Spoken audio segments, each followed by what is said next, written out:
I clicked the wrong button then. I almost started the opening music again. Welcome back to another episode, my lords, ladies, and gentlemen. I hope this finds you well and that Friday is treating you famously. We're going to jump straight in with the topics for today, given that it's all deliverables around neuroscience, consciousness, and these deeper concepts. But do not worry, it's not jargon heavy. It's just something that we sought to be important for discussion when it comes to the understanding of the way that humans work and how we can pay attention and learn to specific areas to try and figure out more about the behavioral patterns and what they may or may not mean. This comes from this topic, that is, comes from the Journal of Behavioral Sciences most recent edition, and in it they touch on topics like stress, resilience, brain evolution, consciousness. These are direct quotes, signaling that behavioral science is increasingly interfacing with neuroscience and more fundamental human science questions. This broadening means behaviors aren't just what people do, but involve deeper mechanisms like neuroelectric fields and brain dynamics. But it's especially useful for high-stakes human performance, resilience, and threat management contexts, which we will face in our day-to-day activities. So really what we're looking at is the behaviorally scientific version of what comes first, the chicken or the egg. You know, we could argue that there are things happening in here that are unbeknownst to us consciously at any one given time, and then it manifests in the behavior that we take.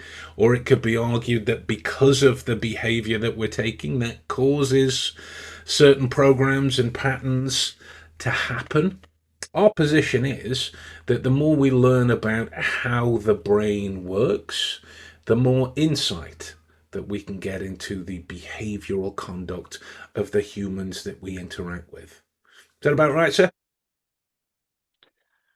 Yeah, exactly that. I mean, behavior isn't just about choices. It's about the neural circuits, the threat perception when we're in high stakes situations, and the body's predictive systems.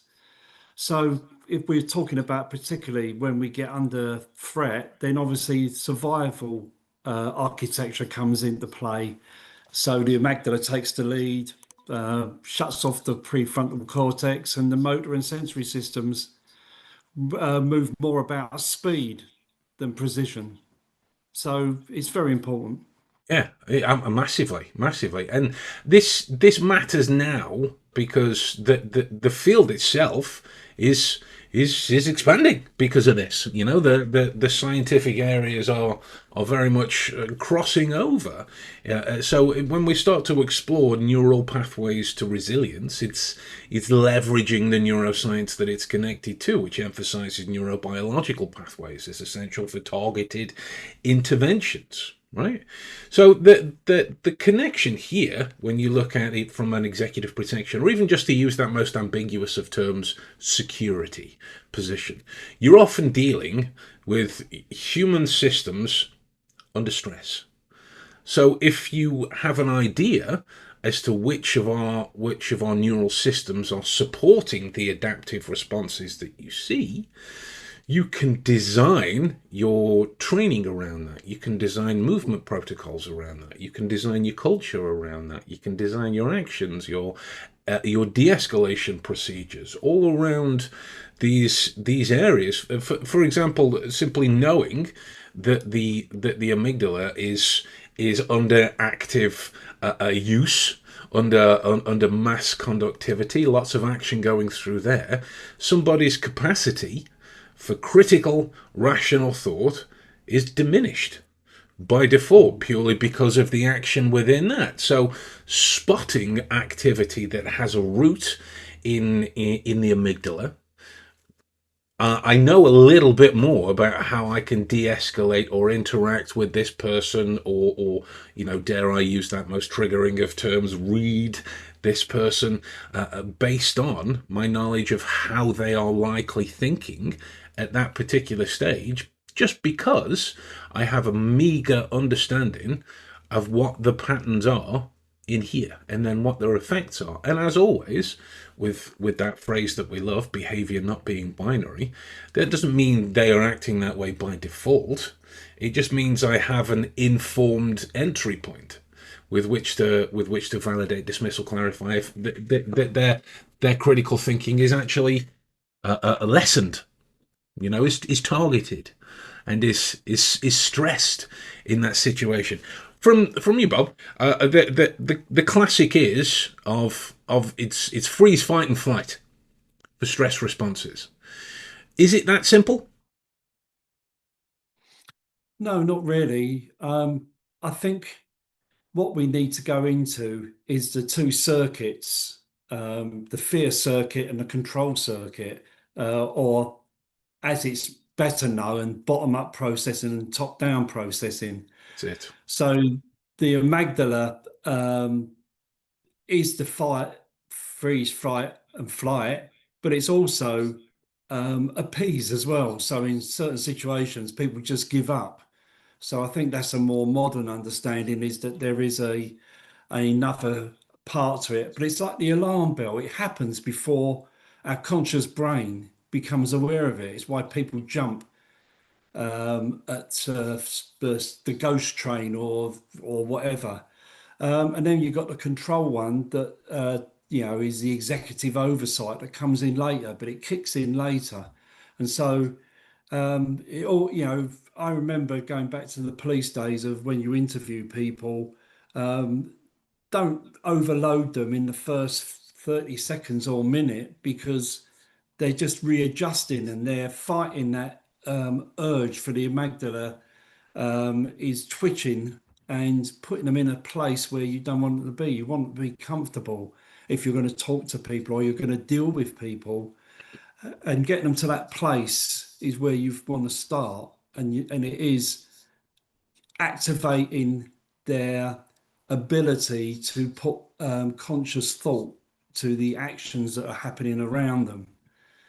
And it's very difficult. It's Mm, it's how because it's happening on both parties, isn't it? Even yes. in the executive protection, it's happening to both people. Mm, So they're both on high arousal, mm, and the energy is feeding back and forward between them. And it mm, only needs one agent within that to mm, be tipping it one way. And if you're not careful, both will go that way. They'll absolutely. misread, misinterpret, and you're on a hide into nothing then, or whatever. It will never work. It's a Absolutely. broken communication, if you want to call Absolutely. it that. Yeah. Yeah, absolutely. And the thing that it connects to here is the wonderful virtue of resilience.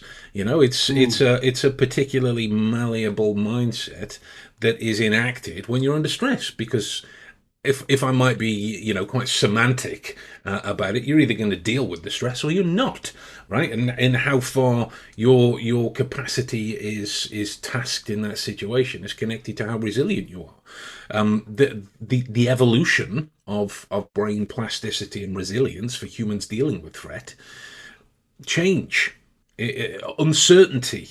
It's a requirement for adaptable neurosystems. A recent study actually found that heightened juvenile-like plasticity in mice correlated with greater resilience to unpredictable stress. Brain plasticity has these critical periods. How adult brains may lose some of that plasticity, and therefore what that means for resilience if it's not practiced.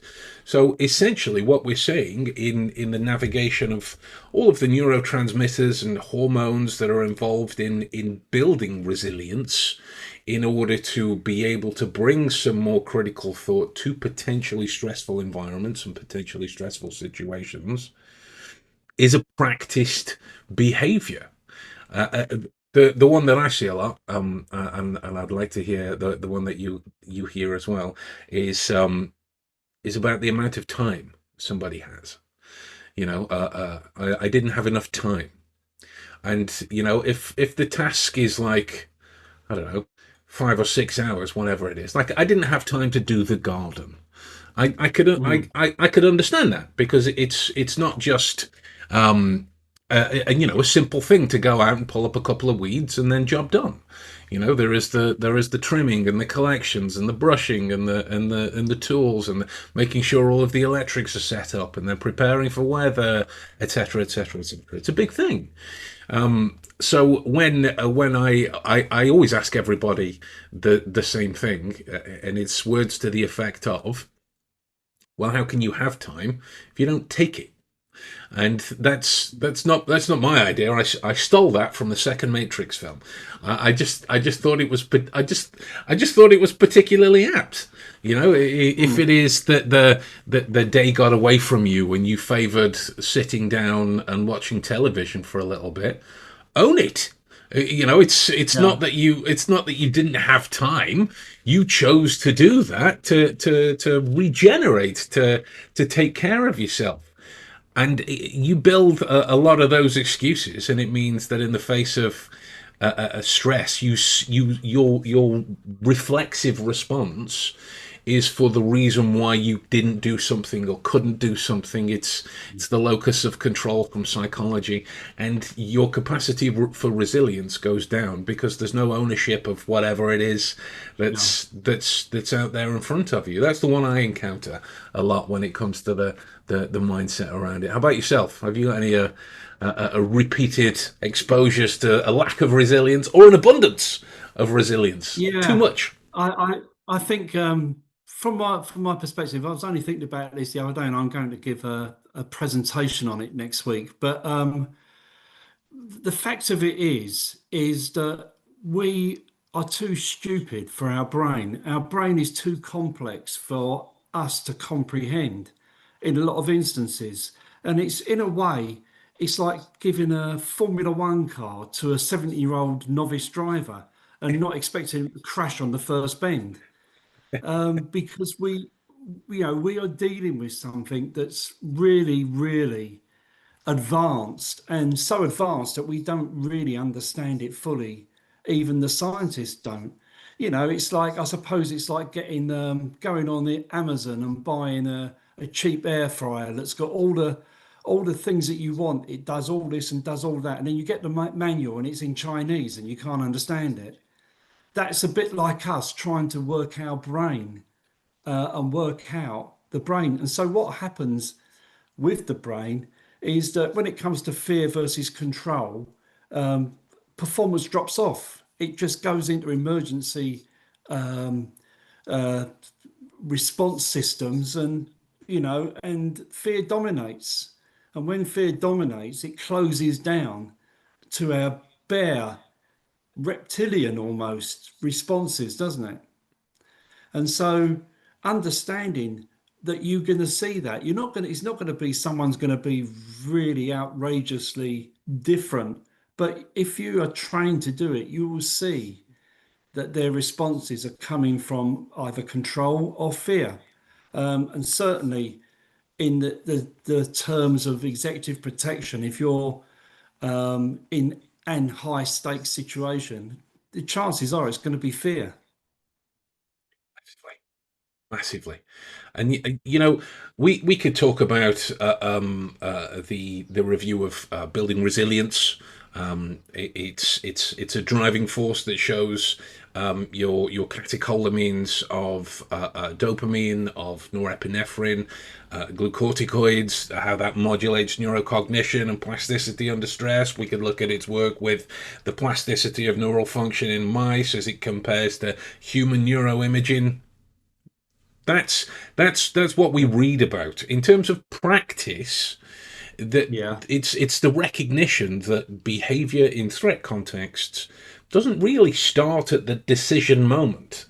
It No. begins with the capacity and the state that the individual's in. Like, for example, if a stressful situation arises, like God forbid an active shooter scenario or something as equally unpleasant and on that scale, but before it happens, someone is already on edge. Somebody is already an anxious individual for whatever reason, and then that happens, their capacity to think rationally about their personal safety in that particular situation is diminished even more than the people starting at, kind of the base level for the context, whatever that would be, content, happy, well fed, whatever. Whereas this is how you can talk about things like stress inoculation, for the guys that deal with these war zones and scenarios that are as high stakes and high threat as that on a daily basis. Does that mean that they don't experience stress or threat? Absolutely not. Most of the guys that I've spoke to, and I'm sure you know a few yourself, Bob, that if they their comfort zones are the war zones, but if they have to stand up and speak in front of 20, 30 people, they are on edge. They are in threat assessment mode because there is no capacity for the state of their neural processing to deal with all of the information that's there. So you lean on resilience to try and process things more clearly. You're looking at the navigation of all those synaptic changes, all that circuitry rewiring, the critical period windows. You can look at all of that. But essentially, it's how you lean in to the stress and work with it that tells you how much you're going to be able to think clearly in those moments. And that's just as applicable if you're facing an exam, or you're about to give presentations, or you're about to go and walk your patrol, at 12 a.m. around the derelict car park that you're the night watchman for, or if you're protecting the president. Stress is a personal situation. How you manage it is a particular reflection of how you've processed your environments up until that stage.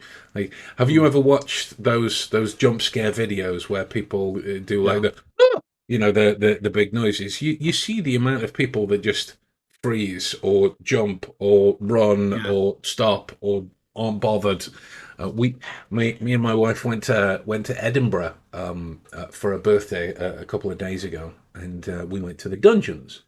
And it's Oh, they do all like the acting out of all of the torture mechanisms, and the story of Mary Shelley and Frankenstein, and then Frankenstein gets loose, and then there's all of these things happening, and the people that are in that environment who are simply thinking, well, it's dark, I can't see. These are the people that were jumping. These are the people that had the unexpected happen in front of them, and they reacted accordingly with that kind of yeah. freeze, fight, fawn, tend, all of the other stuff that comes out. But in those situations, myself, my wife, because we've done the dungeons a lot, we like that type of that type of history. It's a quirky exposure. So we're seeing the actors set everything up as they're going through their show, so that when it comes to lights off, we are a little bit further ahead. We don't know, obviously, what's going to happen, but we're a little bit further ahead as to the likelihood. So when this Yeah. person jumps out from behind the corner, or they tap you on the knee in the dark, it isn't engaging those systems, because we've entertained the information that's there as a rational connection to how we are dealing with our own processes at that moment. And I think that's such a wonderful topic for everyone to get involved in who's a fan of behavioral science. It's not just about learning the outside reflections as a connection to the in. It's about learning the connection to the in as it reflects to the outside as well. You know, uh, that's the. Oh, I think you froze, Bob. Um, well, um, there we go. While Bob returns, we'll jump back to this. Um, Building off that, if we look at executive protection demands, the features like a cognitive flexibility, rapid adaptation, recovery from stress, they are neural features right? They're not just a soft skill. It can be practiced. It can be learned. My main problem with all of the mindfulness books and courses that I've experienced, which hasn't been them all, it's been a lot of them, but it hasn't been them all. They've all boiled down to things like be more mindful. Okay, how? And there are similar reflections that you can argue from this particular discussion. We're talking about the wonderful benefit of resilience and all of these all of these neuroscientific connections to it, but you might be left thinking, okay, how do I do that? And you can start with simply taking stock of exactly what you do when you're stressed. Right? It doesn't have to start with, embodiment or somatics or anything like that. It can start with the acknowledgement. All right, I'm stressed. My heart rate's going a little fast, and I'm not giving things the time that they need to properly explore them and think through them. You need to slow down your thinking. Cool. That is job one. Simply acknowledging that you are stressed and not putting it off, right? Because when you are stressed, your critical capacity is diminished, and that's the time that you learn bad behaviors. You learn the wrong diagnosis of the situation that you're in, and run away with a granular outcome that is completely factually incorrect, right? So start with those acknowledgements in that particular situation, and then forgive me, I'm still getting over a cold. It's quite a dry cough I've got. Um, and then at those moments, you want to look at what your actions are. What are you doing? Right? What is your state? Have you acknowledged that you're stressed because you're stood still? Have you acknowledged that you're stressed because your breathing's really shallow or quick, or you're tensing your jaw, or you're bouncing around the room like a headless chicken? Whatever it is, there are different states that are connected to the different outputs in relation to stress. So find out which one is particular to yours, because the way that you deal with that and mitigate those situations and those behavioral responses to stress will be different from person to person.